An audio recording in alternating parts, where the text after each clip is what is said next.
বিসমিল্লাহির রহমানির রহিম। আমি আমার বক্তব্যে যাবার আগে এখানে যারা ডিস্ট্রিক্ট কমিশনে উপস্থিত আছেন আপনারা সকলেই গতকাল বিকেলে দু একটি জেলা বাদে খুব সম্ভবত গতকাল বিকেলে আপনারা খুব সুন্দর একটা অনুষ্ঠান অনুষ্ঠিত করে এসেছেন। বাচ্চাদের একটি অনুষ্ঠান, স্পোর্টসের একটি অনুষ্ঠান, মোটামুটি সকল ডিস্ট্রিক্ট কমিশনারই। ওখানে আপনারা দেখেছেন বাচ্চাগুলোকে যারা পার্টিসিপেট করেছিল এবং যারা দেখতেও এসেছিল অনুষ্ঠানগুলো, যে বাচ্চাগুলো, তাদের কি স্পৃহা মনের মধ্যে, তারা এগিয়ে যেতে চায়। আমার মনে হয় আজকের এই জেলা প্রশাসক সম্মেলনের আমাদের মেইন স্পৃহাটা বা মোটোটা হোক সেই বাচ্চাদের যেই মোটোটা, অর্থাৎ সামনে এগিয়ে যাওয়া, এটাই হোক আজকে আমাদের অনুষ্ঠানের স্পিরিট।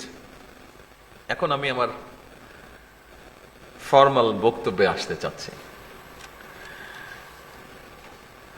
জেলা প্রশাসক সম্মেলনের সম্মানিত সভাপতি ক্যাবিনেট সেক্রেটারি সাহেব, মন্ত্রিসভার সম্মানিত সদস্য এবং উপদেষ্টাবৃন্দ, উপস্থিত সেনাবাহিনী প্রধান, নৌবাহিনী প্রধান এবং বিমান বাহিনী প্রধানগণ, উপস্থিত জনপ্রশাসনের বিভিন্ন সচিব, বিভাগীয় কমিশনার, জেলা প্রশাসকবৃন্দ এবং উপস্থিত সকল সুধীবৃন্দ, আসসালামু আলাইকুম।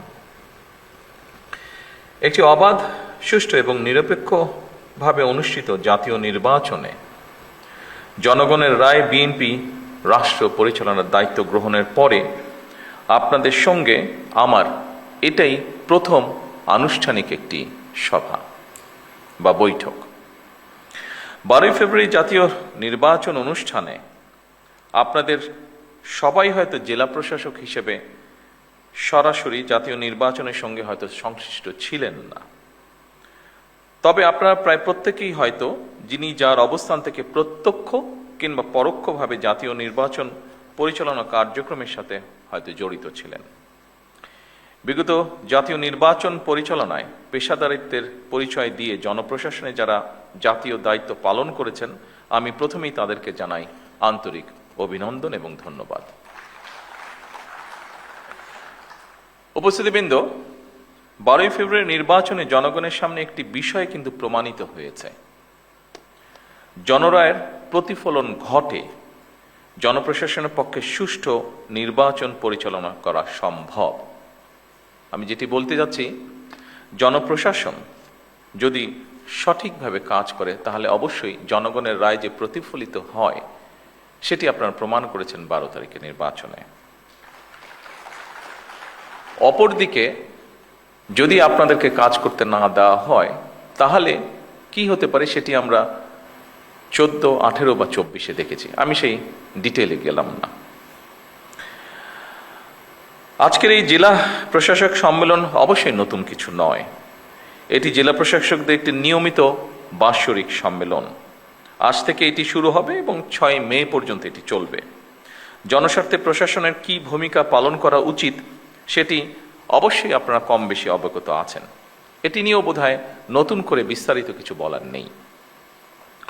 তবে এটি যেহেতু বর্তমান গণতান্ত্রিক সরকারের সঙ্গে আপনাদের প্রথম আনুষ্ঠানিক বৈঠক, সেহেতু সরকারের গৃহীত নীতিমালা এবং জনপ্রশাসন সম্পর্কে সরকারের কিছু পদক্ষেপ বা পর্যবেক্ষণ এবং নির্দেশনা নিয়ে মূলত আমি আপনাদের সামনে কয়েকটি কথা তুলে ধরতে চাই বা বলতে চাই। একটি দেশের জনপ্রশাসনে পদোন্নতি কিংবা পোস্টিংয়ের জন্য যতগুলি প্রশাসনিক পদ রয়েছে, প্রতিটি পদই রাষ্ট্র এবং সরকারের জন্য অবশ্যই প্রয়োজনীয় এবং গুরুত্বপূর্ণ। সুতরাং শুধুমাত্র পদোন্নতি কিংবা নিজেদের পছন্দের জায়গায় পোস্টিংয়ের জন্য পেশাদারিত্বের সঙ্গে আপোষ করলে সংশ্লিষ্ট কর্মকর্তারা সাময়িকভাবে হয়তো লাভবান হতে পারেন, তবে সেটি আমি ব্যক্তিগতভাবে যেটা মনে করি, তবে সেটি বা সার্বিকভাবে জনপ্রশাসনের দক্ষতা এবং নিরপেক্ষতার উপরে একটা নেতিবাচক প্রভাব ফেলে। সুতরাং জনপ্রশাসনের কর্মকর্তাদের সব পদেই কাজ করার মানসিকতা থাকা জরুরি। কেন জরুরি আমি এক্ষুনি আপনাদের সামনে সেটি বলবো। সবসময় নিজেদের পছন্দের পদে পদায়ন কিংবা পোস্টিং পাওয়ার মানসিকতাই কিন্তু জনপ্রশাসনকে হয়তোবা দুর্নীতিপরায়ণ এবং অপেশাদার করে তোলার অন্যতম একটি কারণ। এটি আমি মনে করি এভাবে, বিষয়টিকে আমি এভাবে দেখি। আমার ধারণা এই পর্যবেক্ষণের সাথে আপনারা অনেকেই, সবাই না হলে অনেকেই বোধহয় খুব একটা দ্বিমত পোষণ করবেন না, বিশেষ করে যারা প্রফেশনাল আপনারা। সুতরাং আপনাদের প্রতি আমার বিশেষ আহ্বান থাকবে, জনপ্রশাসনের প্রতিটি পদকেই গুরুত্বপূর্ণ এবং অনিবার্য ভাবুন। দেশের যে কোনো স্থানেই যে কোনো সময় জনপ্রশাসনের যে কোনো পদে দায়িত্ব পালনের জন্য নিজেদেরকে দয়া করে মানসিকভাবে প্রস্তুত করে রাখুন।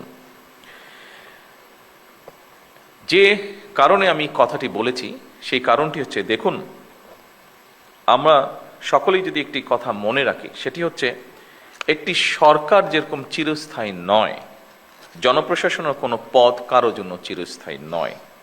এই জন্যই আমি পূর্বের কথাটি বলেছি আপনাদের সামনে। জনপ্রশাসনের যে কোনো স্তরের কর্মকর্তাগণ যদি রাষ্ট্রের প্রয়োজনে যে কোনো সময় যে কোনো পদে দেশের স্বার্থে যে কোনো স্থানে কাজ করার জন্য মানসিকভাবে প্রস্তুতি থাকেন, আমার বিশ্বাস জনপ্রশাসনে পেশাদারিত্ব গড়ে ওঠার ক্ষেত্রে এটা একটা সহায়ক ভূমিকা রাখবে। সম্মানিত সকল উপস্থিতিবৃন্দ, একটি গণতান্ত্রিক সরকার নির্বাচিত করেছে বিগত 12 তারিখের নির্বাচন সরাসরি এই দেশের জনগণ সরাসরি ভোটের মাধ্যমে। দীর্ঘদিন ধরে একটি জবাবদিহিমূলক, ন্যায়ভিত্তিক ও জনকল্যাণমুখী শাসন ব্যবস্থার প্রত্যাশা থাকা থেকে সাধারণ মানুষের আকাঙ্ক্ষার প্রতিফলন হচ্ছে বর্তমান সরকার। স্বাভাবিকভাবেই জনগণ সরকারের প্রতিটি কাজের মাধ্যমে তাদের আকাঙ্ক্ষার একটি বাস্তব প্রতিফলন দেখতে চাইবে। সরকারের নীতি ও পরিকল্পনা বাস্তবায়নের ক্ষেত্রে আপনারা, যা আগের বক্তাগণ উল্লেখ করে গেছেন তাদের বক্তব্যে, আপনারা বিশেষ করে বিভাগীয় কমিশনার এবং জেলা প্রশাসকগণই জনগণের সঙ্গে সরকারের প্রধান সেতু বন্ধন। আপনাদের সততা, কর্মদক্ষতা এবং দায়বদ্ধতার উপরে সরকারের গৃহীত কার্যক্রমের সাফল্য বলা যায় প্রায় পুরোটাই নির্ভর করে। সম্মানিত সকল উপস্থিতিবৃন্দ, দেশের বর্তমান রাজনৈতিক, অর্থনৈতিক, সামাজিক ব্যবস্থা সম্পর্কে আমার মনে হয় আপনারা ভালোভাবে অবগত আছেন। দেশের ইতিহাসে সবচেয়ে ভঙ্গুর অর্থনীতি, দুর্বল বিভাজিত জনপ্রশাসন এবং অবনতিশীল আইন শৃঙ্খলা পরিস্থিতির মধ্যে বর্তমান সরকারকে কাজ শুরু করতে হয়েছিল। যে পরিস্থিতিটির বর্ণনা আমি দিলাম, সেই পরিস্থিতি ছিল যখন আমরা কাজ শুরু করেছি। অবশ্যই আমি দৃঢ়ভাবে বিশ্বাস করি আপনাদের সহযোগিতায় অনেকখানি সেই পরিস্থিতির আমরা পরিবর্তন করতে সক্ষম হয়েছে এই 2.5 মাসে। তবে সম্পূর্ণভাবে সেটি এখনো পরিবর্তিত হয়নি। ফ্যাসিবাদী শাসন আমলে দুর্নীতি, লুটপাট রাষ্ট্র এবং জনগণকে ঋণগ্রস্ত করে ফেলেছিল। সেই শাসন আমল 30 লক্ষ কোটি টাকা ঋণের বোঝা নিয়েই বর্তমান সরকার যাত্রা শুরু করেছে। আপনারা কম বেশি ধারণা অবশ্যই আপনাদের আছে যে আমরা দেখেছি বিগত সরকারের সময় দেশকে একটা আমদানি নির্ভর রাষ্ট্রে পরিণত করে ফেলা হয়েছিল। বিভিন্ন স্ট্যাটিস্টিক্স যেটা বলে, দেশে দারিদ্র্য বেড়েছে, দেশে বেকারত্ব বেড়েছে, নতুন কর্মসংস্থান হয় নাই বললেই চলে। প্রতিটি সাংবিধানিক এবং বিধিবিদ্ধ প্রতিষ্ঠানকে বলা যায় অকার্যকর করে ফেলা হয়েছিল। আপনারা মনে হয় তার সবচেয়ে বড় উদাহরণ, যেহেতু আপনার প্রশাসনে বিভিন্ন জায়গায় আছেন, বিভিন্ন জায়গায় কাজ করছেন। বিচার বিভাগ, নির্বাচন কমিশন, দুদক সবকিছুই ছিল অকার্যকর। শিক্ষা, স্বাস্থ্য সব সেক্টরই বলা যায় ভঙ্গুর অবস্থা। অপরদিকে বর্তমানে যুদ্ধ পরিস্থিতি ও নতুন সরকারের সামনে একটি চ্যালেঞ্জ হয়ে দাঁড়িয়েছে। যুদ্ধ পরিস্থিতি থেকে হয়তো এই মুহূর্তে পৃথিবীর কোনো দেশই রক্ষা পায়নি, সব দেশই কম বেশি এফেক্টেড হয়েছে, বাংলাদেশে এফেক্টেড হয়েছে। তবে জনগণের ভোগান্তি না বাড়িয়ে আমরা সকলে মিলে কিভাবে পরিস্থিতির মোকাবেলা করা যায় সেটি হচ্ছে আমাদের চেষ্টা বা অব্যাহত চেষ্টা সেটা, এবং আপনাদের সহযোগিতায় সেই চেষ্টা আমরা অব্যাহত রেখেছি। ঠিক এই পরিস্থিতি মোকাবেলা করেই কিন্তু বর্তমান সরকার দেশের আবহমান কালের ধর্মীয়, সামাজিক মূল্যবোধের আলোকে একটি ন্যায়ভিত্তিক কল্যাণ রাষ্ট্র প্রতিষ্ঠা করতে চাইছি আমরা, এবং এই লক্ষ্যকে বাস্তবায়নে সরকার দেশের প্রতিটি শ্রেণী পেশার মানুষের জীবন মানোন্নয়নের বিভিন্ন পদক্ষেপের বাস্তবায়ন কাজ শুরু করেছে। সরকার ইতিমধ্যে একটি নীতিমালার ভিত্তিতে জনপ্রশাসন অর্থাৎ আপনাদের মাধ্যমেই কৃষক কার্ড, ফ্যামিলি কার্ড, স্পোর্টসের যে বিষয়টি সহ দেশে ইমাম, মুয়াজ্জিম এবং অন্যান্য ধর্মীয় গুরুদেরকেও প্রতি মাসে আমরা সম্মানের যে ব্যবস্থা করেছি সেই কার্যক্রমগুলি শুরু হয়েছে, যা শুরু করেছি আমরা আপনাদের মাধ্যমে। সম্মানিত উপস্থিতিবৃন্দ, দলমত নির্বিশেষে রাষ্ট্র সমাজের প্রত্যেকটা মানুষকে রাষ্ট্রীয় সামাজিক নিরাপত্তা বেষ্টনীর মধ্যে নিয়ে আসাই হচ্ছে আমাদের বর্তমান সরকারের লক্ষ্য। আপনারা বিধিবদ্ধ নিয়ম মেনে জনগণের জন্য সরকারের গৃহীত সেই কর্মসূচিগুলিকে সুচারিতভাবে বাস্তবায়ন করবেন, এটিই কিন্তু জনপ্রশাসনের কাছে সরকারের প্রত্যাশা। সরকারের পরিকল্পনা অনুযায়ী প্রথমে নির্ধারিত এবং নির্বাচিত প্রতিটি সেক্টরের মানুষের কাছে সরকারের গৃহীত বিভিন্ন ধরনের সহায়তা বা সহযোগিতা আপনারা দয়া করে পৌঁছে দেবেন। দেশকে বন্যা খরা থেকে মুক্ত রেখে সরকার সুষ্ঠু পানি ব্যবস্থার মাধ্যমে প্রায় সারা বছর কৃষকদের সেচ সুবিধাও নিশ্চিত করতে চায় এবং এই লক্ষ্যেই সরকার এক্সকাভেটর যেটি আছে, মেশিনটি যেটি আছে, এটার পরিবর্তে জনগণকে যতটুকু সম্ভব সম্পৃক্ত করে সারা দেশে আমাদের যে 20,000 কিলোমিটার খাল খননের পরিকল্পনা রয়েছে আগামী 5 বছর, এই কাজটি আমরা করতে চাইছি। কারণ মেশিনের পরিবর্তে আমরা যদি যতটুকু সম্ভব মানুষকে সম্পৃক্ত করি, আমরা কৃষিপ্রধান বাংলাদেশকে পুনরায় কৃষি বিপ্লবের দিকে নিয়ে যেতে চাই। এর বাইরেও জনগণকে সম্পৃক্ত করা গেলে খাল খনন একটা সাময়িক কর্মসংস্থানেরও কিন্তু ব্যবস্থা হবে বহু মানুষের জন্য। এর বাইরেও জনগণের মধ্যে সামাজিক সংহতি এবং সম্প্রীতি সৃষ্টিতেও এই খাল খনন ভূমিকা রাখবে, যার প্রতিফলন বা যার বাস্তবায়ন আমরা অতীতেও দেখেছি। সেজন্যই আমরা এটি করতে চাইছি। সম্মানিত উপস্থিতিবৃন্দ, একটা বিষয় আমি আরেকটু পরিষ্কার করে আপনাদের সামনে তুলে ধরতে চাই। নির্বাচনী ইশতেহার এবং জনগণের সামনে স্বাক্ষরিত যে জুলাই সনদ, আমরা সেই সকল কিছুর অর্থাৎ আমাদের ম্যানিফেস্টো এবং জুলাই সনদ, এটার প্রতিটি দফা, প্রতিটি অঙ্গীকার পর্যায়ক্রমে আমরা বাস্তবায়ন করতে চাই। আমরা এই ব্যাপারে বদ্ধপরিকর।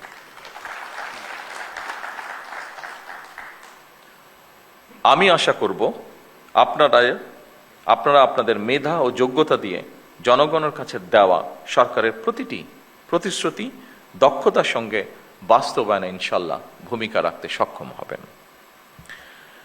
সম্মানিত বিভাগীয় কমিশনার এবং জনপ্রশাসনের কর্মকর্তাবৃন্দ, আপনারা রাষ্ট্র পরিচালনায় সর্বোচ্চ প্রশাসনিক স্তরে অবস্থান করছেন। একটি শক্তিশালী, জবাবদিহিমূলক, আইনসম্মত এবং জনবান্ধব রাষ্ট্র ব্যবস্থা গড়ে তোলার ক্ষেত্রে আপনারাই হচ্ছেন কিন্তু সরকারের অন্যতম প্রধান চালিকা শক্তি। সুশাসন বর্তমান সরকারের রাষ্ট্র পরিচালনার মূল ভিত্তি আমরা করতে চাইছি। সুশাসনের জন্য প্রয়োজন দক্ষ ব্যবস্থাপনা, যোগ্য নেতৃত্ব এবং অবশ্যই জবাবদিহিতা। দুর্নীতির বিরুদ্ধে সরকারের অবস্থান পরিষ্কার, সেটি হচ্ছে আমরা কম্প্রোমাইজ করতে চাই না দুর্নীতির সাথে। নির্ধারিত সময়ের মধ্যে প্রকল্পের বাস্তবায়ন করা অত্যন্ত জরুরি। ব্যয়ের ক্ষেত্রে সর্বোচ্চ স্বচ্ছতা বজায় রাখা অন্যতম গুরুত্বপূর্ণ একটি বিষয় এবং একই সাথে কাজের গুণগত মান নিশ্চিত করা সংশ্লিষ্ট প্রশাসনিক কর্মকর্তাদের একটি গুরুত্বপূর্ণ দায়িত্ব। একই সঙ্গে সম্মানিত সকল উপস্থিতিবৃন্দ, সম্মানিত জেলা প্রশাসকবৃন্দ, একই সঙ্গে প্রয়োজনের অতিরিক্ত আইন কানুন ও জটিলতাকে অজুহাত হিসাবে আমরা ব্যবহার না করি, বরং বাস্তবসম্মত, কার্যকর ও জনস্বার্থ সংশ্লিষ্ট সিদ্ধান্ত গ্রহণের মানসিকতা আমরা প্রশাসনের সকল পর্যায়ে গড়ে তোলার চেষ্টা করি, যাতে করে জনগণ সময় মতন সরকারের প্রতিটি কর্মসূচির প্রত্যাশিত যে সুফল সেটি লাভ করতে পারে। আমরা চাই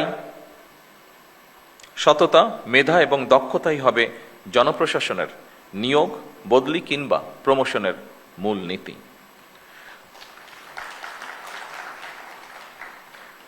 স্বচ্ছতা এবং দ্রুততার সাথে শূন্য পদে জনবল নিয়োগ, শক্তিশালী পাবলিক সার্ভিস কমিশন গঠন, বেসরকারি সার্ভিস রুল প্রণয়ন সহ সর্বত্র প্রশাসনিক কাঠামোর কার্যকারিতা ও জবাবদিহিতা নিশ্চিত করতে সরকার কিন্তু দৃঢ় প্রতিজ্ঞ। সম্মানিত জেলা প্রশাসকবৃন্দ, সম্মানিত সকল উপস্থিতিবৃন্দ, কমিশনারবৃন্দ, বিশ্ব এখন আর্টিফিশিয়াল ইন্টেলিজেন্সের যুগে প্রবেশ করেছে। এ ব্যাপারে আমরা সবাই ওয়াকিফাল। সুতরাং বৈশ্বিক প্রতিযোগিতায় যদি টিকে থাকতে হয়, তাহলে অবশ্যই জনপ্রশাসনের কর্মকর্তাদেরকেও কিন্তু সময়ের সঙ্গে মোকাবেলায় নিজেদেরকে প্রস্তুত রাখতে হবে। আমি শিওর আপনারা এই ব্যাপারে সচেতন আছেন এবং সে ব্যাপারে নিজেদেরকে প্রস্তুত করে তুলছেন। চতুর্থ বিপ্লবের এই যুগে কৃত্রিম বুদ্ধিমত্তা, অটোমেশন এবং ডিজিটাল প্রযুক্তির মাধ্যমে জনগণের জনপ্রশাসনের কার্যক্রমকে আরও কিভাবে সময় উপযোগী, দক্ষ, স্বচ্ছ এবং জবাবদিহি করা যায়, এটি বোধহয় আমাদের এখন চিন্তা করা উচিত হবে। এবং আমি মনে করি যেহেতু এই আইটি বলেন বা আর্টিফিশিয়াল ইন্টেলিজেন্স বলেন, এইগুলো এগিয়ে যাচ্ছে, আমার মনে হয় আমাদের এই বিষয়ে ডেভেলপ করা ছাড়া বিকল্প কোনো কিছু নেই।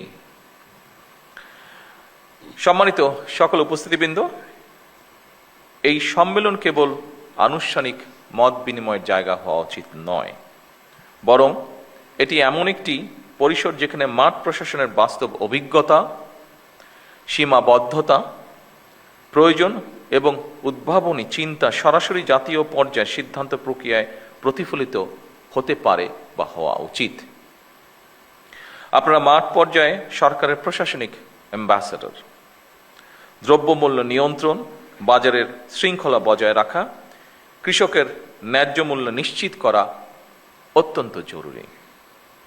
ইচ্ছে মতন যাতে কেউ নিত্য প্রয়োজনীয় পণ্যের মূল্য বাড়াতে না পারে, কিংবা যে টেন্ডেন্সিটা আমরা দেখি বিভিন্ন সময় মজুতদারি বা কারসাজির মাধ্যমে বাজারে অস্থিতিশীলতা সৃষ্টি করতে না পারে, কোনো ধরনের সিন্ডিকেট বা কৃত্রিম সংকট সৃষ্টির অপচেষ্টা কেউ করতে না পারে, এই জন্য নিয়মিত বাজার তদারকি জোরদার করা প্রয়োজন। বাজার ব্যবস্থাপনায় স্থিতিশীলতা বজায় রাখা, এটি সামাজিক স্থিতি এবং জনগণের আস্থার সঙ্গেও কিন্তু সরাসরি সম্পর্কিত। সম্মানিত সকল অতিথিবৃন্দ, কৃষক যেন তার উৎপাদিত ফসলের ন্যায্য মূল্য পায়, পাশাপাশি কৃষকের জন্য সার, বীজ, সেচ, সংরক্ষণ সুবিধা এবং বাজারজাতকরণের উপযোগী পরিবেশ নিশ্চিত করাও আমাদের জন্য জরুরি। কৃষিকে শুধু উৎপাদনের বিষয় হিসেবে নয়, বরং গ্রামীণ জীবিকা, খাদ্য নিরাপত্তা, কর্মসংস্থান, গ্রামীণ জনগণের শহর মুখিতা হ্রাস এবং স্থানীয় অর্থনৈতিক স্থিতিশীলতার নিয়ামক হিসাবে আমার মনে হয় দেখা প্রয়োজন। এই বিষয়টির সাথে নিশ্চয়ই আপনারা কম বেশি একমত হবেন।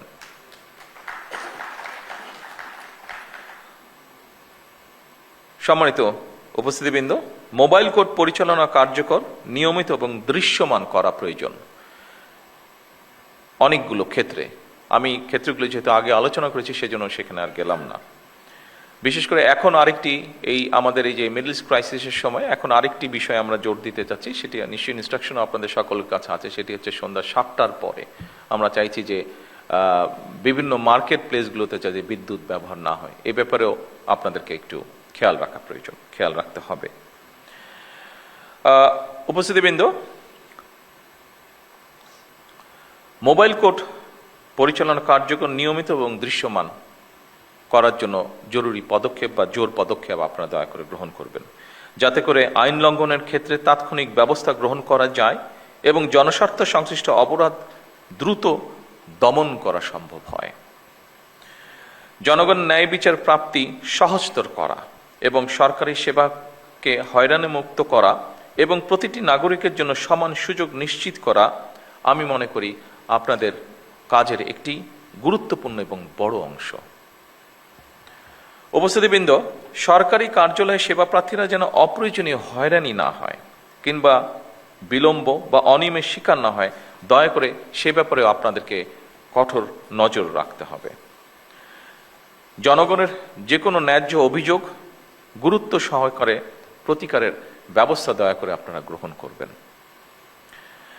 আইন শৃঙ্খলা পরিস্থিতি এবং মাদক নিয়ন্ত্রণ, সাম্প্রদায়িক সম্প্রীতি বজায় রাখা এবং বাল্য বিবাহ, নারী ও শিশু নির্যাতনের বিরুদ্ধে কঠোর ব্যবস্থা গ্রহণ করতে হবে, যেগুলো আপনাদের ক্যাপাসিটির মধ্যে আছে। বিশেষ করে আবারও আমি এখানে উল্লেখ করতে চাই, সাম্প্রদায়িক সম্প্রীতি, বাল্য বিবাহ, নারী এবং শিশু নির্যাতন, দয়া করে এই কয়টি বিষয় আপনারা আপনাদের ব্যক্তি অবস্থান থেকে দয়া করে পদক্ষেপ গ্রহণ করবেন। প্রশাসনিক অবস্থান আপনাদের আছে, তারপরে একজন মানুষ হিসেবে দয়া করে আপনারা এই বিষয়টিতে নজর রাখবেন না। আমি দৃঢ়ভাবে বিশ্বাস করি এটি। খাদ্যে ভেজালের বিরুদ্ধে কার্যকর ব্যবস্থা গ্রহণ একটি অত্যন্ত জরুরি বিষয়। এই খাবারটি আপনি খাচ্ছেন, আমি খাচ্ছি, আপনার পরিবারের সদস্য আপনার সাথে থাকছে, তারাও খাচ্ছে। কাজেই এটির প্রতি আমাদের নজর রাখা অত্যন্ত প্রয়োজন। এ ব্যাপারে সামাজিক সচেতনতা বৃদ্ধি করা প্রয়োজন। স্থানীয় নেতৃত্বের সঙ্গে সমন্বয় এবং প্রোঅ্যাক্টিভ প্রশাসনিক ব্যবস্থা নিশ্চিত করার মাধ্যমে আমি মনে করি জনপ্রশাসনকে গণমুখী করা গেলে জনগণ সরকারের কার্যক্রমের সুফল থেকে নিশ্চয়ই বঞ্চিত হবে না। সম্মানিত উপস্থিতিবৃন্দ, রাজনৈতিক নেতৃত্বের পাশাপাশি সরকারের যাবতীয় গণমুখী উদ্যোগ বাস্তবায়নের জন্য সরকার জনপ্রশাসনের উপরে নির্ভরশীল। বিভিন্ন সেক্টর চিহ্নিত করে সরকার দেশে বিদেশে কর্মসংস্থানের সৃষ্টির জন্য উদ্যোগ গ্রহণ করেছে।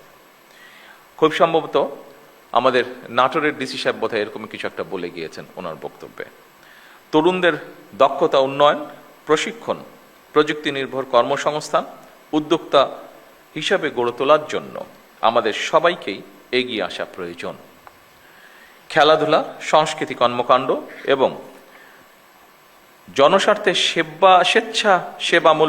স্বেচ্ছাসেবামূলক অংশগ্রহণের সুযোগ বৃদ্ধি করা প্রয়োজন।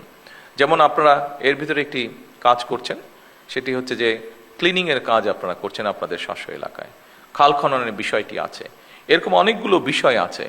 কয়েকটি বিষয় আমি বক্তব্যের বাইরে, আমার যে স্ক্রিপ্ট বক্তব্য আছে এটির বাইরেও আমি চিন্তা করেছি আমি আপনাদের সাথে আলাপ করব। যেমন গতকাল যেরকম একটা অনুষ্ঠান হয়েছে, আপনি যদি আপনাদের এলাকায় শিক্ষা মন্ত্রণালয়, যে দায়িত্বে যারা আছেন, কালচারাল মিনিস্ট্রি যারা আছেন, এদের সাথে কথা বলে যদি আপনারা আপনাদের জেলাগুলোতে, উপজেলাগুলোতে ইউনিয়ন, স্কুল, কলেজের বাচ্চাদের মধ্যে বিভিন্ন রকম কম্পিটিশনগুলো যদি শুরু করতে পারেন, ডিবেট প্রতিযোগিতা হতে পারে, স্পোর্টস হতে পারে। কেন স্পোর্টস সব সময় শীতকাল আসলে হতে হবে? কেন অন্য সময় স্পোর্টস হতে পারবে না? কেন কালচারাল অনুষ্ঠান ওই 26শে মার্চে হতে হবে, 16 ডিসেম্বর হতে হবে, 21শে ফেব্রুয়ারিতে হতে হবে স্কুল পর্যায়ে? কেন এটা হতে হবে? কেন আমরা এটা চেঞ্জ করতে পারবো না? কেন সারা বছর হতে পারবে না? এর বাইরেও আপনারা এখানে আমাদের কৃষি সচিব আছেন, রফিক সাহেব আছেন, রফিকুল ইসলাম, উনি বগুড়ায় ডিসি হিসেবে, জেলা প্রশাসক হিসেবে দায়িত্ব পালন করেছেন। সেই সময় আমরা একটা অনুষ্ঠান করেছিলাম। বছরের 2-1টি সময় আমরা শহরের একটা অংশের ভিতরে আমরা বিভিন্ন রকম ফেয়ার করেছিলাম। যেমন ধরেন মহিলারা বিভিন্ন জিনিস অনেকেই ঘরে বসে বানায়, সেটার একটা ডিসপ্লের মতন আমরা করেছিলাম, অর্থাৎ মিনা বাজার সর্ট অফ। কালচারাল অনুষ্ঠান হতে পারে। আমাদের শিল্পকলা একাডেমি আছে, মোটামুটি অনেক জেলাতেই আছে। যেই জেলাগুলোতে নেই সেখানে জেলা পরিষদের বিল্ডিং আছে, সেখানে অডিটোরিয়াম আছে। অর্থাৎ একটা সবসময় সারা বছরই কম বেশি সপ্তাহে যদি একটা অনুষ্ঠানও থাকে, তাহলে মানুষের যাবার জায়গা থাকে। আপনি এইগুলো কাজের মাধ্যমে আমরা যেটা দেখছি এখন, যে আমাদের তরুণ সমাজ বিভিন্ন অন্য বিষয় যেটা প্রত্যাশিত না, এরকম অনেক কিছুর সাথে ইনভলভ হয়ে যাচ্ছে তারা। আমরা যদি আমাদের ছেলেমেয়েদেরকে এরকম খেলাধুলা বলেন, সংস্কৃতি বলেন, এই ধরনের বিষয়গুলোতে আমরা ধীরে ধীরে ইনভলভ করতে পারি, তাহলে আমার মনে হয় তারা এইগুলা থেকে আস্তে আস্তে সরে আসবে। তাদেরকে তো আমাদের অপশন দিতে হবে যে তারা যে একটা 16 বছর 20 বছরের ছেলে বা মেয়ে, তার ভিতরে যে এনার্জিটা আছে, মানসিক এবং শারীরিক এনার্জিটা আছে, এটাকে তো বার্ন করার আমাকে জায়গা দিতে হবে। আমি যদি সেই এভিনিউটা তাকে না দিই, স্বাভাবিকভাবেই সে অন্য কিছুতে ইনভলভ হয়ে যাবে। সেজন্য আসুন এইভাবে আমরা সমাজকে কিন্তু বদল করতে পারবো।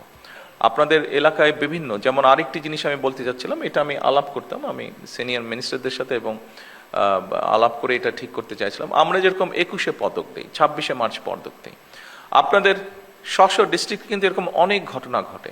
যেমন একটা ছেলে, সে উদাহরণ হিসাবে বলছে, একটা মানুষ হয়তো হঠাৎ করে পুকুরে পড়ে গিয়েছে, বা একটা পশু একটা পুকুরে পড়ে গিয়েছে, একটা মানুষ নিজের রিস্ক নিয়ে ওই মানুষটাকে, যে পড়ে গেছে তাকে রক্ষা করলো।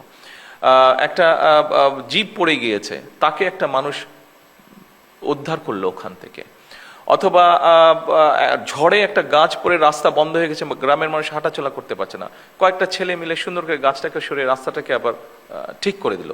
অর্থাৎ এইরকম সামাজিক ভালো কাজ যেগুলো, এই কাজগুলোকে যদি আপনারা এনকারেজ করেন এবং তারপরে যদি আপনারা আমাদেরকে পাঠান, আপনারা যদি সেন্ট্রালে পাঠান, আমাদেরকে সেন্ট্রালে পাঠান, তখন জাতীয়ভাবে হয়তো আমরা এরকম ব্যবস্থা গ্রহণ করতে পারি।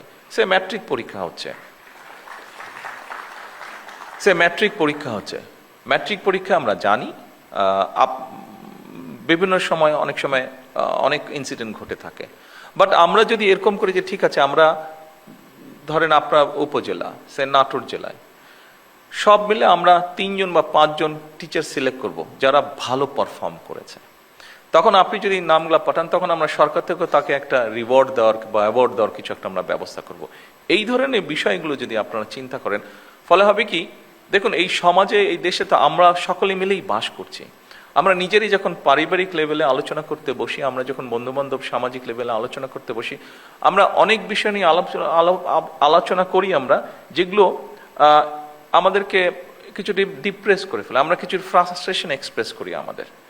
কিন্তু আমরা সকলে মিলে যদি এইরকম কিছু কিছু জিনিস চালু করতে পারি, নিশ্চয়ই আমরা পরিবর্তন কিছুটা করতে পারবো, আস্তে আস্তে করতে পারবো। যে কোনো পরিবর্তনই তো একদিনে হবে না, 1 মাস 6 মাস 1 বছর হবে না। কিন্তু আমরা যদি, আমার ধারণা এটা, আমি যেহেতু অনেকদিন আমাকে বাইরে থাকতে হয়েছে, আমি দেখেছি সেই সব দেশে এরকম প্র্যাকটিস করে তারা, এরকম ছোট ছোট জিনিস হতে থাকে যেগুলো সমাজে অনেক ভ্যালু অ্যাড করে। কাজেই আপনারা যদি এই উদ্যোগগুলো গ্রহণ করেন, আমরা এখান থেকে আপনাদেরকে সাপোর্ট দিতে পারবো ইনশাল্লাহ। আমরা চাই এই জিনিসগুলোকে।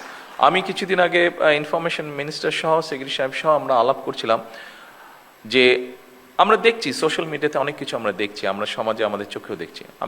আমরা যখন ছোট ছিলাম, আমরা যখন স্কুলে পড়তাম, আমরা তখন দেখেছি অনেকগুলো সোশ্যাল ভ্যালুস ছিল, রিলিজিয়াস ভ্যালুস ছিল আমাদের, বাট এখন কিন্তু সেগুলো ভেরি মাচ অ্যাবসেন্ট, আমরা দেখছি না। কাজেই ওই জিনিসগুলোকে আস্তে আস্তে আমরা কেন ফিরিয়ে আনতে পারবো না? মানুষের প্রতি মানুষের শ্রদ্ধা, মানুষের প্রতি, জীবের প্রতি দয়া, প্রকৃতির প্রতি দয়া, এরকম ধরনের জিনিসগুলোকে কেন আমরা আস্তে আস্তে ছোট ছোট ঘটনার মাধ্যমে কেন আমরা আবার সামনে আনতে পারবো না? আমরা যদি এরকম আস্তে আস্তে আনতে থাকি, নিশ্চয়ই আমরা সমাজে একটা পরিবর্তন করতে সক্ষম হব। এবং এই চেষ্টাটা আমাদের সকলে মিলেই করতে হবে, কারণ এই চেষ্টাটা এই জন্যই করতে হবে কারণ আমরা সকলে মিলেই কিন্তু এই দেশটার মধ্যে বসবাস করছি। দেশটা বেটার হলে আমরা বেটার থাকবো, দেশটা খারাপ হলে আমরা খারাপ থাকবো, এটাই। সম্মানিত সকল উপস্থিতিবৃন্দ, আমরা একটি প্রযুক্তি নির্ভর, জ্ঞানভিত্তিক এবং নৈতিক রাষ্ট্র গড়তে চাই, যা আপনাদের সামনে এতক্ষণ আমি আমার নিজের কথাটি বলার চেষ্টা করেছিলাম। আমার মনে হয় আমরা যদি সেটি করতে সক্ষম হই, তাহলে এই যেই লাইনটি আমি পড়লাম, নিশ্চয়ই একসময় গিয়ে আমরা সেটি করতে সক্ষম হব। যেখানে ধর্ম, বর্ণ, মত বা রাজনৈতিক পরিচয়ের ভিত্তিতে বৈষম্য থাকবে না। এখানে একটি শব্দ লেখা আছে উপস্থিতিবৃন্দ, আমি জানি কেউ আমার সাথে এগ্রি করবেন, কেউ আমার সাথে এগ্রি করবেন না, আমি যেটা বিলিভ করি আমি সেটাই বলছি। এখানে শব্দটা লেখা আছে, যেখানে ধর্ম, বর্ণ, মত বা রাজনৈতিক পরিচয়ের ভিত্তিতে কোনো বৈষম্য থাকবে না। আমি কোনো শব্দটা বলতে চাইছি না, আমি বলতে চাইছি বৈষম্য থাকবে না। কেন কোনো শব্দটা বলতে চাইছি না? ইটস ইমপ্র্যাকটিক্যাল আমার কাছে মনে হয়। পৃথিবী থাকলে কিছু সুবিধা অসুবিধার সমস্যা থাকবে, সেই জন্য আমি কোনোটা বলতে চাচ্ছি না। হ্যাঁ, বৈষম্যটা আমরা কমিয়ে আনতে চেষ্টা করব, হয়তো কিছু বৈষম্য রয়েই যাবে, যেটা আমি দেখিনি বাট শুনেছি, যেটা যখন আমরা সোনার কোনো জিনিস তৈরি করা হয়, সেখানে কিছু তো খাদ দিতেই হয়, খাদ থাকে, একদম পিওর সোনা দিয়ে কিছু তৈরি হয় না। কাজে সমাজ যখন থাকবে, মানুষ যখন থাকবে, হয়তো বা 1% হলেও বৈষম্য থেকে যাবে। সেই জন্য আমি কোনো শব্দটা আপনাদের সামনে পড়িনি। কেন পড়িনি? যেহেতু এখানে আছে, আমার কাছে মনে হয়েছে বোধহয় সকলের সাথে আমার ওপিনিয়নটা শেয়ার করা উচিত, সেজন্যই আমি আপনাদের সামনে তুলে দিলাম। কোনো শব্দটা কেন আমি উচ্চারণ করিনি। সকল উপস্থিতিবৃন্দ, আসুন, জাতীয় ঐক্যই হচ্ছে আমাদের সবচেয়ে বড় শক্তি। আমাদের মধ্যে মতভেদ থাকতে পারেই, মতভেদ থাকাটাই আমাদের মধ্যে স্বাভাবিক, কিন্তু দেশের স্বার্থে, আমি ব্যক্তিগতভাবে একজন রাজনৈতিক কর্মী হিসাবে দেশের স্বার্থে আমি বিশ্বাস করি সবার আগে বাংলাদেশ।